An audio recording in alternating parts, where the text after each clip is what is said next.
All right, for these last few questions, these are your multiple choice questions. So I am going to start off with, they're written out, no context, no question or anything like that. We have answers for these last three. So I am going to go ahead and show you them on here, and then we'll find the answer on the book. So again, that is the Kaplan GED 2021 book that I am using. So if you do want to look for that, go ahead and check that book out. All right, multiplying monomials, you just multiply the two numbers, 4 times 3, which is 12. That usually will help knock out a couple of options. And then we're going to take the variables, a times a. So we have a to the third, a to the second. So it stays a. Exponents get added. So when we're adding exponents, again, if you need the help with the rules, there's an exponents playlist that I have that you can look for. But 3 plus 2 is 5, so it's a to the fifth.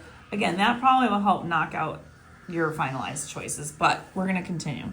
B, there is no other b, so it's just going to be b squared because there's no other numbers to put with that. And then the only thing left is that c. There's c to the first power, so this is my finalized answer, 12. Then times a to the fifth. Let's see if we can find it here. 12, a to the fifth, b to the second, c, that is choice A. So A is my finalized answer. And again, you can knock off two of them right off the bat once you saw that there was a 12. And then the A kind of gave it away right there because they're different answers. So now we're going to go ahead and now this question here, with it, just so you can see the context for it. It says Martha has 2 PC squared board games and John has 6 P squared C board games.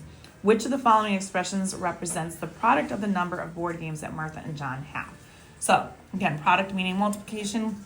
2 times 6 is 8.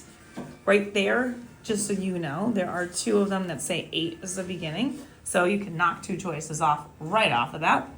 Now again, anytime there is no variable with an exponent number next to it, I usually like to put that just so you can see. P to the first, P to the second becomes P to the third. We add the exponents, and again, that right there would give you the answer because that will distinguish 2 different answers. C to the second, C to the first, add the 2 exponents. 2 plus 1 is 3, so this is C to the third. So P to the third, C to the third, with that 8 in the front, and we're looking at that as the choices. You can see that that is choice number A. That is the correct answer. And then the finalized one, it just asks us to simplify this and make it so that we can figure out what the answer is. So again, we're going to use the area model. I'm going to do it this way this time. 4AB, and then the plus 2 I'm going to do right here. This is one way of doing this. You can also do the FOIL method if that is something that you're familiar with. I encourage you highly that when you are doing these, if you do need more help with this, these are in my quadratic functions playlist. So if you need more help with these, I got you covered. Also, look for this stuff in my polynomials playlist too, because I've got polynomials as well. All right, it doesn't really matter. You could have put these 2 up here and put these 2 down here. It doesn't really make a difference. Now we're gonna just use the area method or multiply, find the areas of the numbers. 4 times 3 is 12. A times A is A squared. B times B is B squared. That's our first term. Now we're going to go ahead and do this. 2 times 3 is 6. Now there's only the variables right here. There's no variables down here, so that's just going to be 6AB right here. We're going to do the same thing up here. Negative 7 times positive 4 is going to be negative 28. There's no variables here. There's just the AB right here. And then positive 2 times negative 7 is negative 14. This stands alone, this stands alone. That's usually what happens. Not 100%. It depends on how it's set up. But generally speaking, the diagonal is where you can combine things if they're combinable. In this case, they're both ABs. They can be combined. So these can be combined together. So you're going to start off with the first number up here, 12a squared b squared.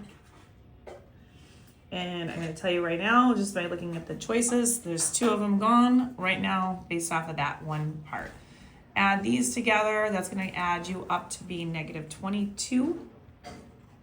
And those are ABs. And then that 14 is negative all by itself, again, like it usually is. So your answer for this would be 12ab a squared b squared minus negative 22ab minus 14. And when I look at the options here, you can see that B is the correct choice. If you want more questions like these, find them on my YouTube, Instagram, and TikTok at E1 Algebra. All of these are located in the playlist for GED prep. And don't forget, like, share, follow me for more. If you need more help with this stuff, I have a polynomials playlist and a quadratic functions playlist that might help you, as well as, of course, the exponents playlist if you need help with exponents. Save this for later, and I'll see you soon.